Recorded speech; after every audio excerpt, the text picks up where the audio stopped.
What is up, guys? Welcome back. Jabroni here. Real quickly, I just want to thank everybody. We have a ton of new subs.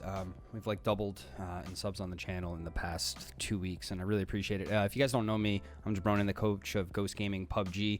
I dwell a lot on PUBG Esports, and we're going to talk a lot about PUBG Esports here on this channel.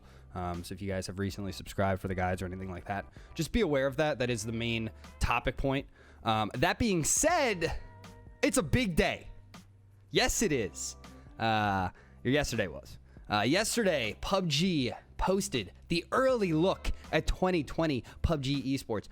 For those of you who may be familiar with competitive PUBG and the esport side of things, you might know that this is an exciting time because everyone has been waiting for this. We've had so many different teams, organizations, all talking about this, all very excited. Basically, long story short, a bunch of huge organizations have left the scene. Names like Optic Cloud9. We lost Lazarus recently. Crow Crowd left today.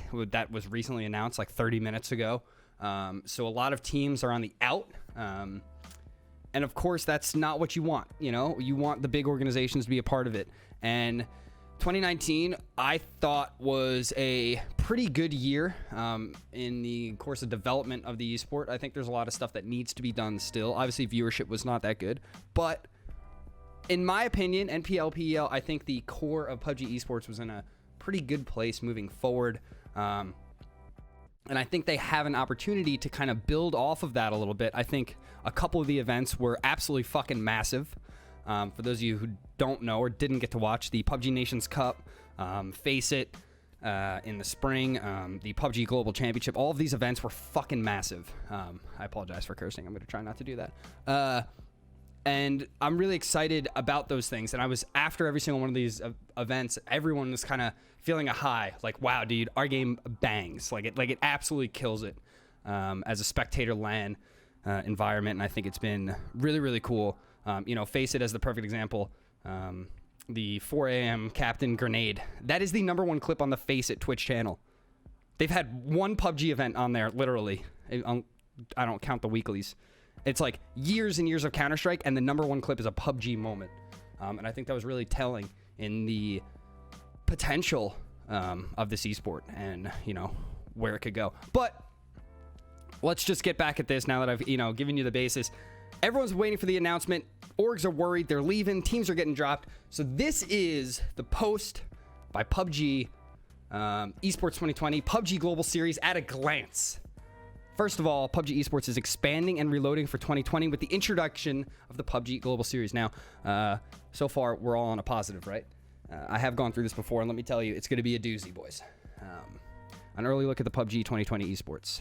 PUBG Esports is expanding and reloading for 2020 with the introduction of the PUBG Global Series. Building off the momentum of 2019's PUBG Nations Cup and PUBG Global Championship. True, awesome events.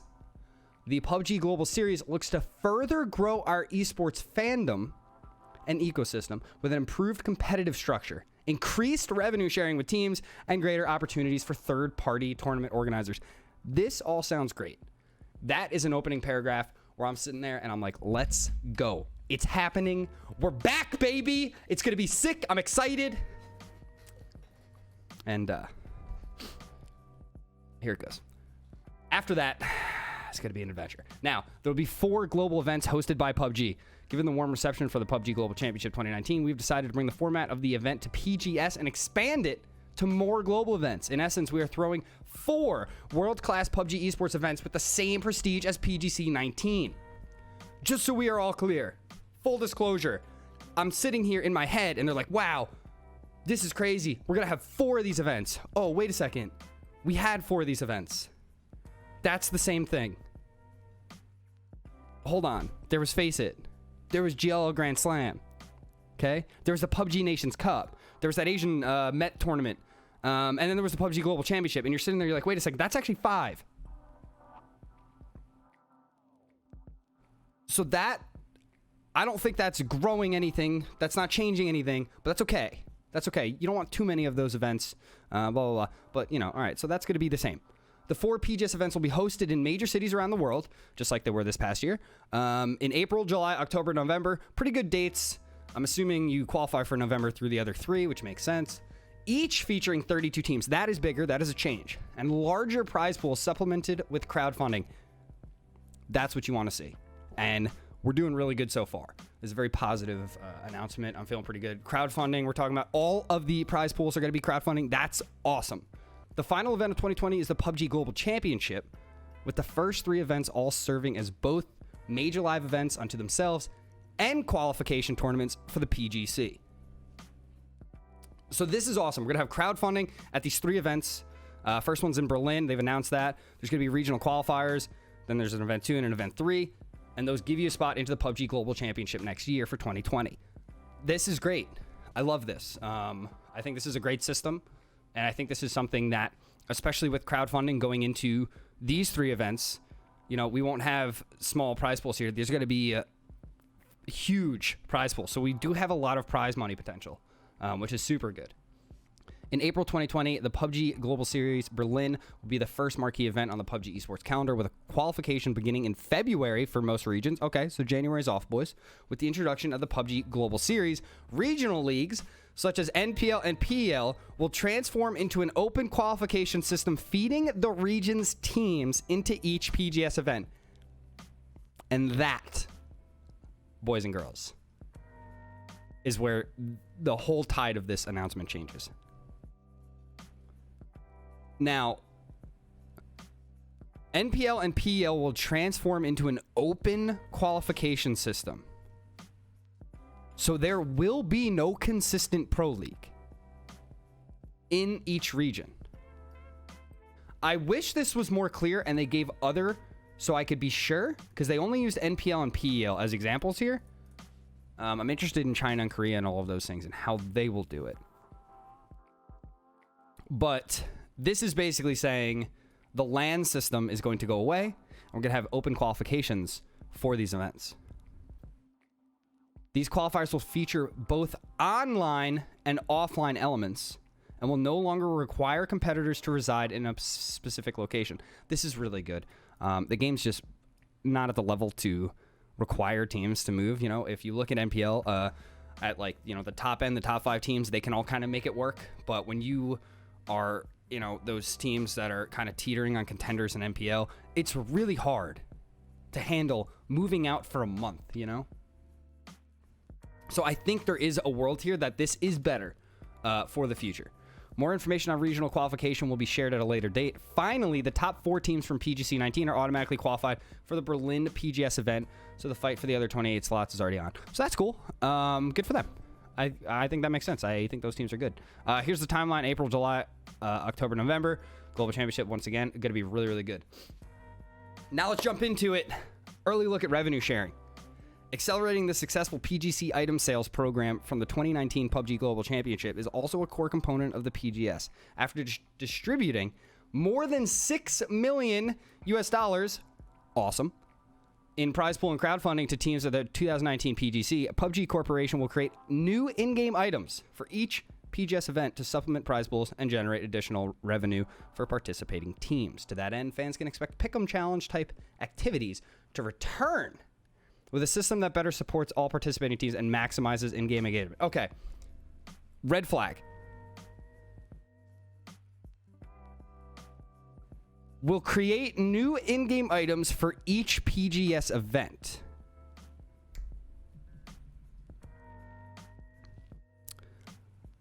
If I'm an organization, I wanted to hear team skins. Everybody has been asking for team skins. Team skins. I don't know. It couldn't be more obvious. And I don't think it could be that hard. I mean, take a look at Rainbow Six. Rainbow Six dominates with their skins. Their skins are incredible. Their revenue sharing program is incredible. And the organizations that are in Rainbow Six and want to be in Rainbow Six is everybody. There's a simple equation here where having a team in PUBG needs to be profitable. And if you're an organization prize pool is not where you should be making profit. Don't get me wrong. It's nice when, you know, your Fortnite player wins $3 million or something. Great. Fantastic. But you can't rely on that to run your business. And that's where I think PUBG is kind of losing it here. Now, we had the pick'em system. They said they were going to do a pick'em challenge type activity again to return for the PGS events, which is great. I think that was really good. There's a huge issue there with the split, though,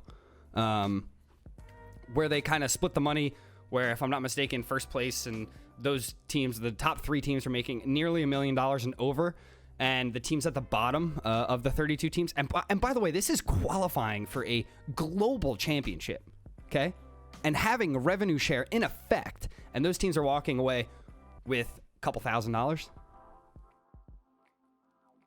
under $10,000 for a year of work to get there. So if you're an organization and you don't have a top 5 team in the world, mind you, you're relying on, okay, do I have fans who are going to buy things? Most of these teams, no, especially in the PUBG part of it. Number 2, is my team going to win everything? If you're not a top 5 team, no. Number 3, am I going to make rev share money? No. So in that instance, those orgs don't want to be a part of this. And it makes sense. Why would they want to be a part of this? And for me, that's what I needed to hear here. I needed them to say team skins. I needed them to say revenue share partnerships. I needed them to say revenue share percentages will be better, or something like that. Because the system that you used, although you raised $6 million, which I think is great, your talent pool is going to drop. As teams get released, half of NPL has been released. PEL's lost a few teams. I'm sure there's more to come. As these teams get released, these players are not going to be able to play anymore. They will not have the funds to play. They can't play your game for free. I hate to say it, but if you are a top high-level competitive player, sometimes it's like, hey man, I have bills to pay, you know? And that's gonna happen, and you're gonna lose talent. And it's like, yeah, you might only lose a player or two, but after losing a player or two, all your other talent has to play against easier people, so they're not gonna get as good. It's not gonna be as challenging. So all of your talent throughout the entire game is going to dwindle as you lose these players. And that's something that's very important. That's something that you really need to understand, is we want a world, we want a game, we want a system that promotes competitiveness and growth for everyone. So even your teams at the contender level, you know, you don't want, you know, Jerry and his buddies playing in contenders. You want an organization down there fighting for a pro league spot, and you want those players to be good players. You want to be able to feed your system as much as possible, and you need organizations to do that. You need it. Now, a few other things that I wanted to talk about, which I don't know is in here. Let's see. They did say they would have qualification, and I think this is great. Open qualifiers, I think, are going to be really important to this, because we have had a path to pro issue in this game where you can't get into pro league. Like, it's so hard. Because if you think about it, if you're a competitive PUBG player, you have to play in open qualifiers. If you get through open qualifiers, you then have to play relegations into contenders. If you get through relegations into contenders, you then have to play an entire split of contenders. After you play an entire split of contenders, then you have to relegate into NPL. So you'd have to win all 4 of those without losing just to have a chance at Pro League. Then when you're finally playing through Pro League, all of a sudden you've gone through 8 months of the year to have a shot at a global event. So I'm happy with the open qualifiers. I think that's going to be big. I think a lot of players have been kind of gate kept, and there's been no real grassroots system. I think that's bad, and I think that's really, really important that they try to incorporate that a little better. So that could be huge, and I'm really, really happy to kind of hear that. Now let's get into the partner events here. Partner events. Growing the PUBG Esports ecosystem with additional third-party events could have the biggest impact in 2020. By opening up the number of tournaments available for fans and prospective players to attend, tournament organizers and influencers can present fresh viewing experiences and content that will bring top-tier competitive battle royale to all. When I see this, I'm thinking instantly Counter-Strike.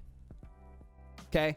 You have your major events, and then we'll go through and let, you know, the GLLs, the Facets, the whatever, take over these regular tournaments. Now, the problem is, with these third-party companies, or organizations, they're in the same boat. They need to make money. Everything here is a business. And I think GLL, Global Loot, has been an incredible PUBG supporter from the beginning. I think they've done a fantastic job. Faceit did a really good job on their major this year. And I think there's a lot there that's potential, but you have to pay staff. You have to host games. You have to pay casters. You have to pay for people to travel to your event. There's a lot of costs there. And a game like PUBG is not pulling in a ton of viewers. So how much are you really going to be able to make back? And that's what's really important here. PUBG, to me, had an opportunity to take this by the balls and say, we're taking control of this. We're pushing into this year, and we're going to do it.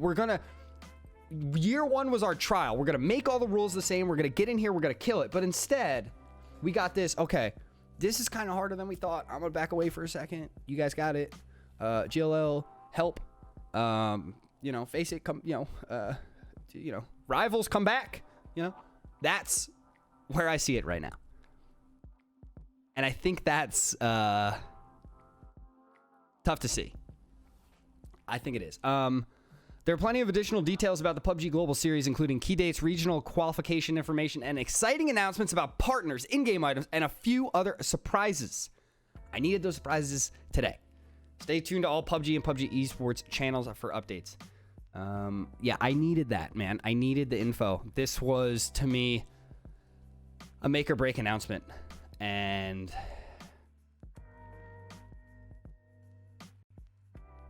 I don't know.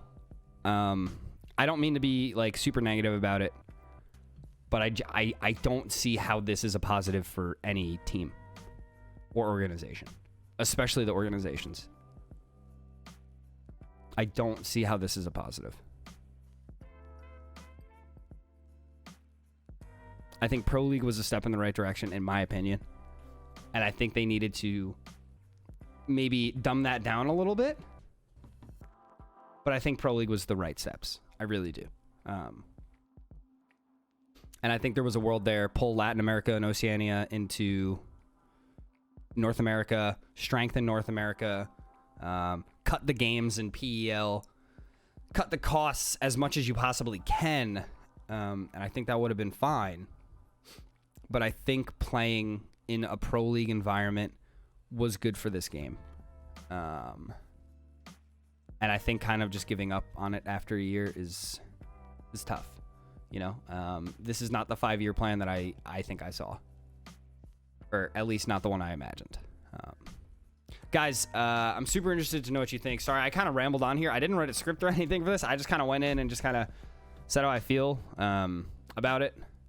I'm interested to see what you guys think. So please leave some comments. Let me know what's up. Yeah, that's it. You guys are the fucking best. I'll check you later.